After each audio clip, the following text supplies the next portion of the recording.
अपनी मंद और हल्की हंसी के द्वारा अंड यानी ब्रह्मांड को उत्पन्न करने के कारण इस देवी को कुष्मांडा नाम से पुकारा जाता है। जब सृष्टि नहीं थी, चारों तरफ अंधकार ही अंधकार था, तब इसी देवी ने अपने ईशित हास्य से ब्रह्मांड की रचना की थी। इसीलिए इन्हें सृष्टि की आदि स्वरूपा या आदि शक्ति कहा गया है। नमस्कार दोस्तों, मधुर सरस चैनल पर आपका स्वागत है। नवरात्रि के चौथे दिन माँ दुर्गा के चौथे स्वरूप देवी कुष्मांडा की पूजा होती है। माँ कुष्मांडा देवी की 8 भुजाएं हैं, इसीलिए ये अष्टभुजा कहलाई।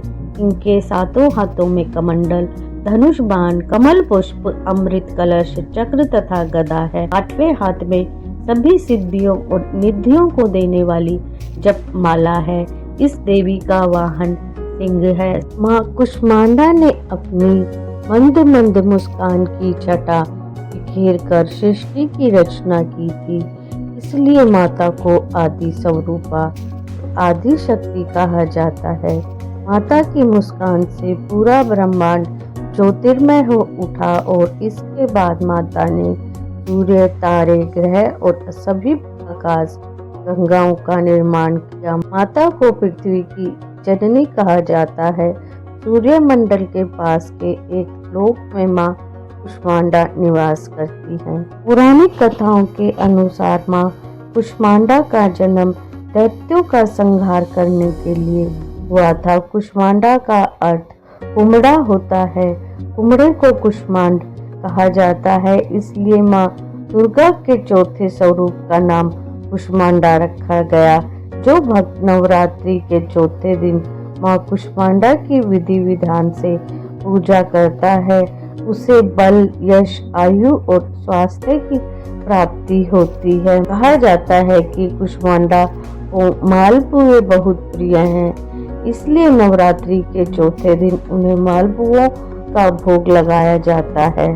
पौराणिक कथा के अनुसार जब सृष्टि का कोई अस्तित्व नहीं था, चारों ओर अंधकार ही अंधकार था, तब एक ऊर्जा गोले के रूप में प्रकट हुई। इस गोले से बेहद तेज प्रकाश उत्पन्न हुआ और देखते ही देखते ये नारी के रूप में परिवर्तित हो गया। माता ने सबसे पहले इन देवियों महाकाली, महालक्ष्मी, महासरस्वती को उत्पन्न किया। महाकाली के शरीर से एक नर और एक नारी उत्पन्न हुए। नर के 5 सिर और 10 हाथ थे, उनका नाम शिव रखा गया। नारी का 1 सिर और 4 हाथ थे, उनका नाम सरस्वती रखा गया। महालक्ष्मी के शरीर से एक नर और एक नारी का जन्म हुआ। नर के 4 हाथ और 4 सिर थे, उनका नाम ब्रह्मा रखा गया और नारी का नाम लक्ष्मी रखा गया। फिर महासरस्वती के शरीर से एक नर और एक नारी का जन्म हुआ। नर का 1 सिर और 4 हाथ थे, उनका नाम विष्णु रखा गया।